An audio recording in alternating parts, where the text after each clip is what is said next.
आचार्य पूज्यपाद स्वामी ने संस्कृत में भक्तियाँ लिखी हैं, जिनका पद्यानुवाद गुरुवर आचार्य श्री ने किया है। कल आपने सुना था मुक्ति के स्वरूप में जीव की अवस्था का वर्णन किया गया था। आज उसी क्रम को आगे बढ़ाया जा रहा है। सिद्ध भक्ति का तीसरे नंबर का पद्यानुवाद है। बाहर भीतर यथा जात हो, रत्नात्रय का खंग लिए। घाति कर्म पर महाघात कर, प्रगटे रवि से अंग लिए। छतर चंवर भासुर भामंडल, समौ शरण पा आप्त हुए। अनंत दर्शन बोध वीर सुख, समिकित गुण चिर साथ हुए। बाहर भीतर यथाजात हो। यथाजात मुद्रा की चर्चा आई है। यथाजात शब्द का अर्थ नैसर्गिक, नेचुरल, जो जन्म के समय की अवस्था होती है उसे यथाजात कहा जाता है। मुनियों के नामों में यथाजात भी है। ऐसी यथाजात मुद्रा को ध्यान में रखते हुए आचार्य श्री ने पद्यानुवाद में लिखा, बाहर भीतर यथाजात हो। बाहर से भी दिगंबरपना हो और अंतरंग से भी दिगंबरपना हो। दिगंबरपने का महत्व है, लेकिन केवल बाह्य मुद्रा नहीं, बाह्य मुद्रा के साथ अंतरंग भाव परिणाम भी होना। बाहर भीतर यथाजात हो। प्रवचन सार की चारित्र चूलिका में भी मुनि के स्वरूप में यथाजात मुद्रा के लिए बहिरंग रूप में क्या क्या चिन्ह है, क्या क्या लक्षण है वो बतलाए, और अंतरंग में भी आरंभ, परिग्रह, मूर्छा आदि से रहित परिणाम होना, हिंसा आदि के परिणाम नहीं होना, ये अंतरंग में। तो ऐसे अंतरंग के परिणाम और उन परिणामों के अनुरूप बाहरी निर्ग्रंथता दिगंबर मुद्रा, बाहर भीतर यथाजात हो। रत्नात्रय का खंग लिए। खंग का मतलब खड्ग, तलवार।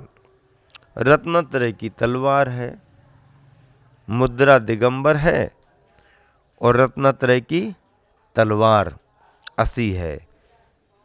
फिर उससे क्या हुआ? घाती कर्म पर महाघात कर। घातिया कर्मों पर महाघात कर। घातिया पर महाघात किया। जो घातिया कर्म आत्मा के गुणों को घातते हैं, उन घातिया पर घात नहीं, महाघात किया। घाती कर्म पर महाघात कर, प्रकटे रवि से अंग लिए। फिर जब घातिया कर्मों पर महाघात हो गया, घातिया कर्म नष्ट हो गए, तो रवि से अंग लिए प्रगटे। रवि से अर्थात सूर्य के समान। रवि से का अर्थ क्या? सूर्य के समान।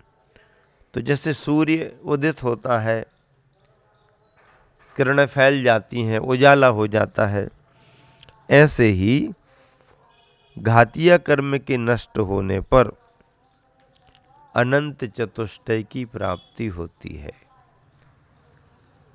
कर्म नष्ट होते हैं और गुणों की शुद्धता प्रकट होती है। हाँ, पिछले दिनों में भी कहा था ना कि नष्ट होने में विभाव परिणति ही नष्ट होती है, स्वाभाविक शक्ति कभी नष्ट नहीं होती।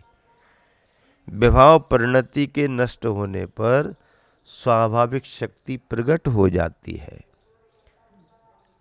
वस्त्रों का मैल निकल जाए तो वस्त्र को कोई हानि नहीं होती, बल्कि मैल के निकल जाने से उसकी जो चमक दबी हुई थी वो प्रकट हो जाती है। हाँ, विभाव नष्ट होता है, स्वभाव कभी नष्ट नहीं होता। स्वभाव स्वभाव के रूप में ही रहता है। तो घाति कर्म पर महाघात कर, प्रकटे रवि से अंग लिए। छतर चंवर भासुर भामंडल, समो शरण पा आप्त हुए। समो शरण को पा करके आप्त हो गए। आप्त हो गए तो समो शरण की प्राप्ति हो गई। और क्या मिला समो शरण में? छत्र, चंवर, भासुर भामंडल, आह्वान भामंडल, ये सब भी मिले। अष्ट प्रातिहारी मिले। क्या मिले? अष्ट प्रातिहारी। अष्ट प्रातिहारी क्या है? प्रातिहारी किसे कहते हैं? तीर्थंकर भगवंतों के महिमा बोधक चिन्हों को प्रातिहारी कहते हैं। प्रातिहारी किसे कहते हैं? तीर्थंकर भगवंतों के महिमा बोधक चिन्हों को प्रातिहारी कहते हैं। ऐसे प्रातिहारी 8 होते हैं, अशोक वृक्ष को आदि लेकर के। तो छत्र, चंवर, भामंडल आदि आदि प्राप्त हो गए। छत्र 3 लोक के स्वामी पने का प्रतीक माना गया। चंवर स्तुति के रूप में चंवर ढोरे जाते हैं। भामंडल भगवान का अपना दिव्य तेज वाला भामंडल है। समोसरण क्या कहलाता? तीर्थंकर भगवान की धर्म सभा। समोसरण का अर्थ क्या? तीर्थंकर भगवान की धर्म सभा। धर्म सभा ही तो है ना, बड़े रूप में होती है, विशेष व्यवस्था के साथ होती है। सभी प्रकार के प्राणी आकर के बैठ कर के धर्म लाभ लेते हैं। 12 सभाओं के रूप में समोसरण में 12 सभाएं होती हैं। 12 सभाएं अलग अलग होती हैं। 4 सभाएं चतुर्निकाय के देवों की होती हैं, भवनवासी, वैमानिक, ज्योतिषी, व्यंतर। 4 सभाएं चतुर्निकाय देवों की होती हैं। 4 सभाएं चतुर्निकाय की देवियों की, इंद्रानियों की होती हैं। 8 तो इन्हीं ने ले लिए, अब बचे 4। तो 4 में एक मुनियों की सभा हो गई, एक आरिकाओं की और श्राविकाओं की एक साथ हो गई। आरिकाओं की सभा अलग से नहीं है, श्राविकाओं के साथ ही आरिकाओं की सभा है।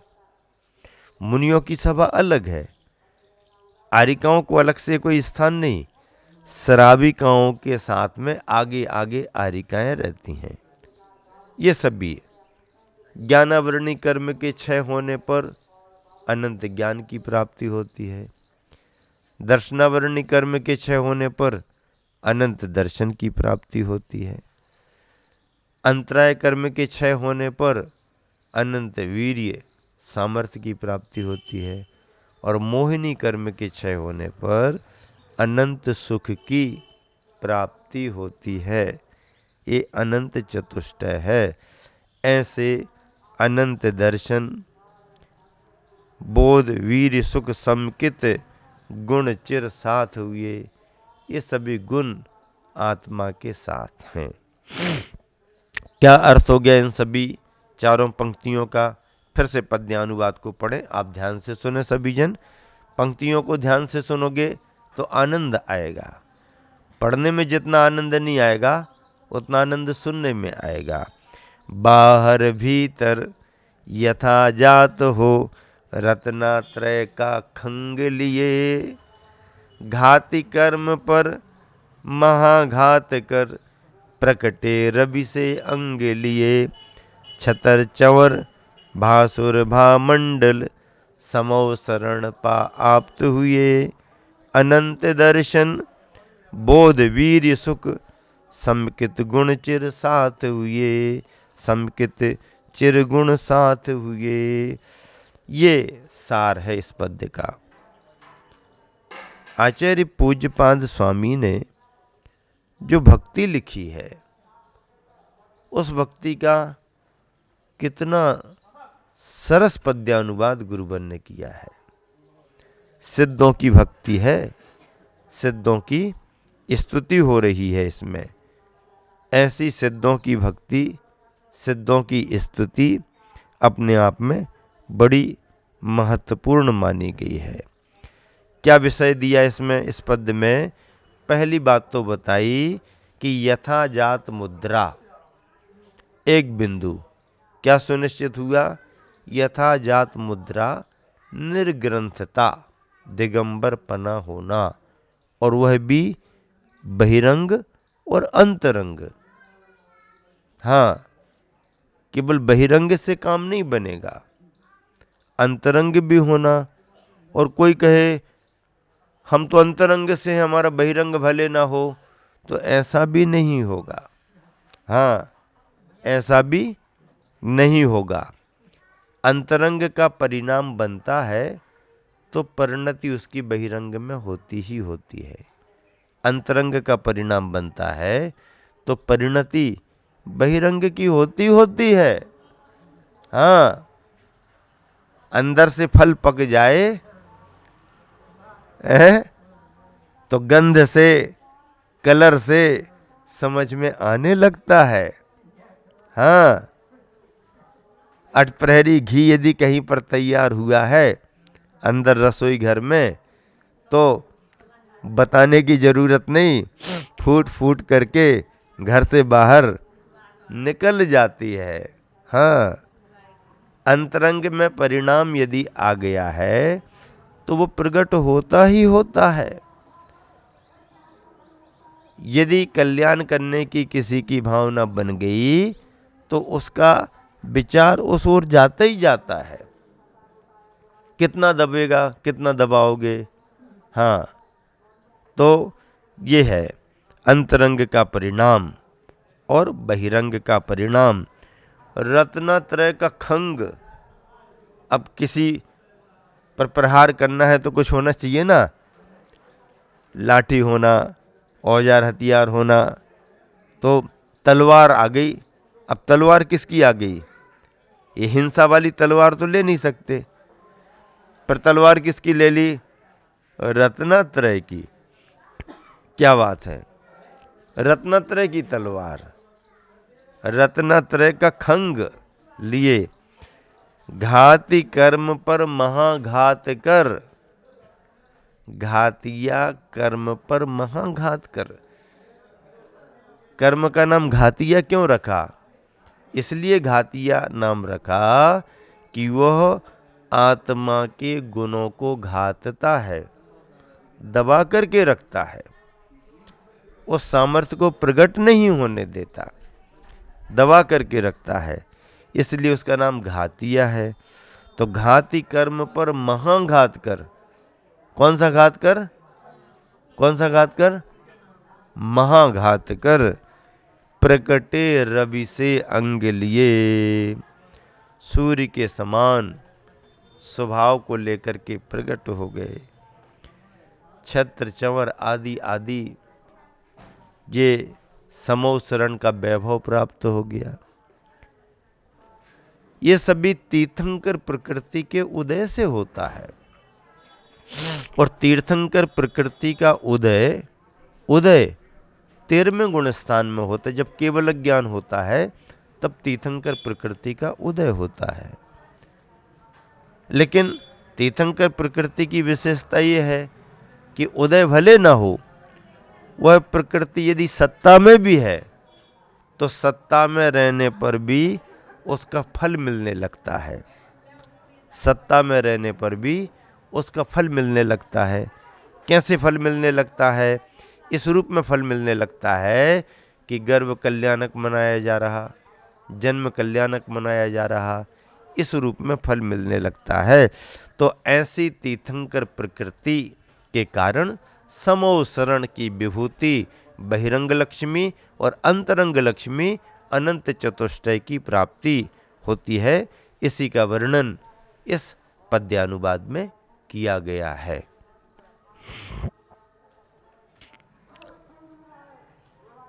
चौथे नंबर का पद है, मिलान करें। देखें जाने युगपत सब कुछ सुचिर काल तक ध्वांत हरें, परमत खंडन जिनमत मंडन करते जन जन शांत करें। निज से निज में निज को निज ही बने स्वयंभू बरत रहे, ज्योति पुंज की ज्ञानोदय यह जय जय जय जय करत रहे। ज्योति पुंज की ज्ञानोदय यह जय जय जय जय करत रहे। पद आपके सामने पढ़ा गया। क्या कहा जा रहा है इसमें? देखें जाने युगपत सब कुछ। वे भगवान कैसे हैं? देखें जाने युगपत सब कुछ। सब कुछ देखते और जानते हैं एक साथ, एक साथ देखते भी हैं और जानते भी हैं। ये विशेषता संसारी प्राणियों में नहीं है, सामान्य प्राणियों में नहीं है। हमारे देखने में और जानने में क्रम है। पहले हम देखते हैं फिर जानते हैं। छद्मस्तों को युगपत नहीं है, लेकिन सर्वज्ञ भगवान को, केवली भगवान को युगपत होता है। केवली भगवान, अरहंत भगवान युगपत जानते और देखते हैं एक साथ, अलग अलग क्रम नहीं। छद्मस्तों का क्रम अलग अलग है, सर्वज्ञ का क्रम एक साथ है।